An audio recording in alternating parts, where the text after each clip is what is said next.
ano? Yung classmate ko, mami, nag-open up sa akin. Sabi sa akin, Ibil, baka hindi na ako nasasayan dito sa school. English daw pagkakasabi. English pagkakasabi. Sabi, Ibil, parang hindi na ako nasasayan dito sa school. Because, blank English word.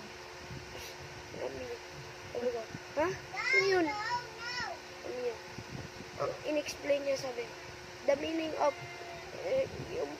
basta, sinabi siya nun.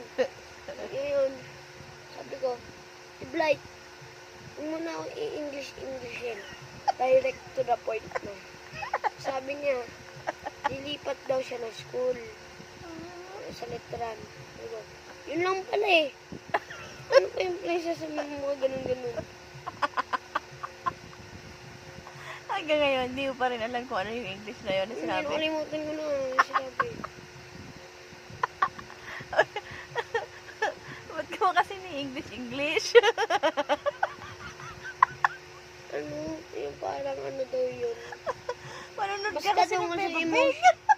Basta tungkol sa emotion yun eh. Oo.